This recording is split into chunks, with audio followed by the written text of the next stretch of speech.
Fala aí pessoal, sou Jorge Nicola, bem-vindos a mais um vídeo do canal. Sempre bom ter vocês por aqui, sem perder tempo, só pedir para deixar like, se inscrever no canal e ativar as notificações. Quero começar o vídeo com aquele tradicional giro de notícias.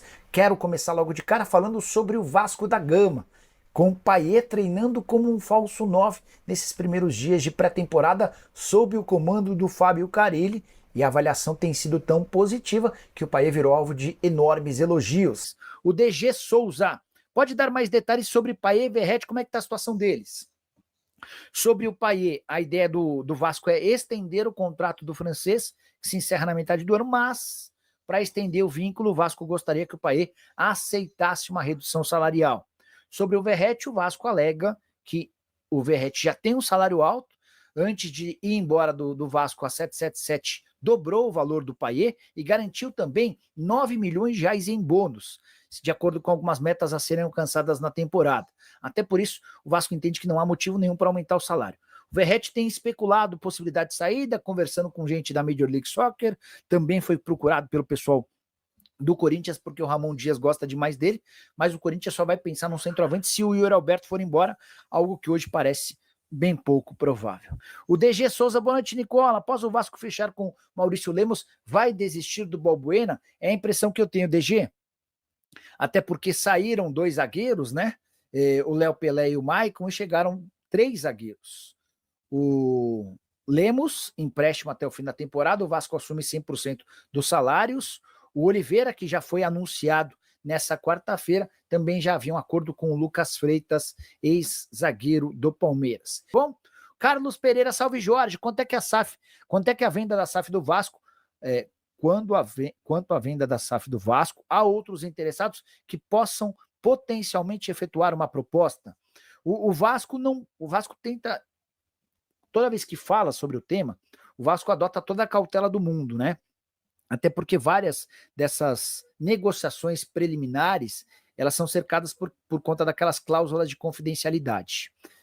O Marinacos tornou público o interesse no Vasco. Ele admitiu em uma entrevista a uma TV inglesa que discute com o Vasco a possibilidade da compra do clube, em estágio inicial. Está na fase de diligência. O que é diligência? É quando o possível investidor recebe toda a documentação e analisa. Quanto é que o Vasco fatura por temporada? Quanto é que o Vasco deve?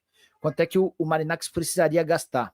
Quanto é que como é que fica a questão envolvendo a 777 e a questão da justiça? Tudo isso está sendo avaliado. Existem, segundo o Vasco, outros 3 interessados, mas confesso para você que eu não tenho a menor capacidade de te dizer em que estágio estão os outros negócios, tá?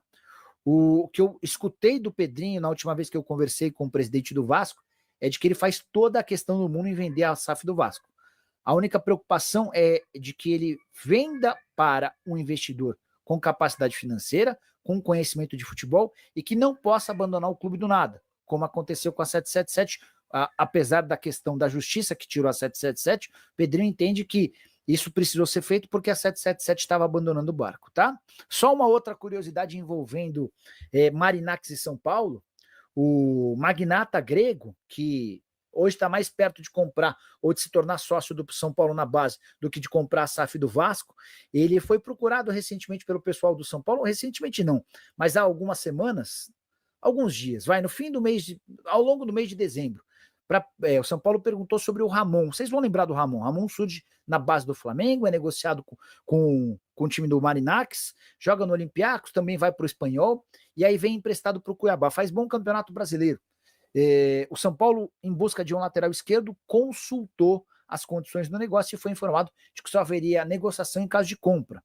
Por alguns milhões de euros, São Paulo desistiu do Ramon e focou no Wendel, que já assinou o pré-contrato, e também no Enzo Dias, que foi envolvido numa espécie de troca com o Galopo, tá bom? Bora falar agora sobre o Vasco da Gama, mas especificamente sobre Matheus Cocão. O volante terá direito a um reajuste salarial, até porque seu vencimento está entre os menores do elenco do Vasco, e olha que ele tem sido muito mais titular do que reserva, só 50 mil reais por mês. Em outros tempos, Matheus Cocão era olhado com desconfiança pelo torcedor cruzmaltino. Tenho sentido nas redes sociais e também no programa do Nicola que a situação mudou radicalmente e o jogador passou a ser olhado como um protagonista, como alguém importante, como um carregador de piano no meio-campo do Vasco. Só para completar, atleta que recebeu algumas sondagens nos últimos dias.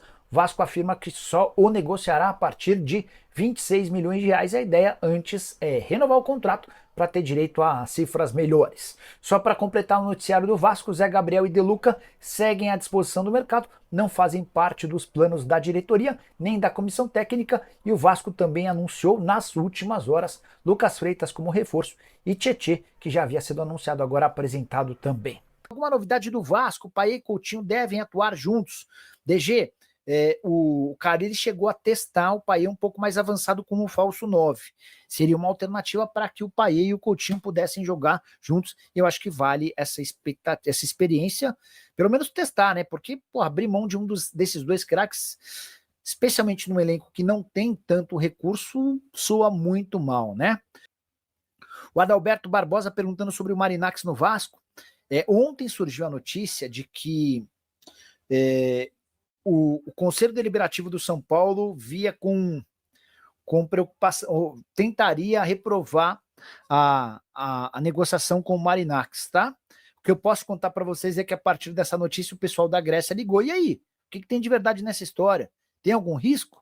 E o pessoal do São Paulo disse, não, fiquem tranquilos, o Conselho Deliberativo do São Paulo é muito alinhado ao presidente Júlio Casares, e essa é uma verdade de fato, né? O Vinícius Gomes estava estranhando a ausência do Vinícius na live de hoje. Boa noite, Nicola. Você pode me cobrar para não dizer depois que é moda.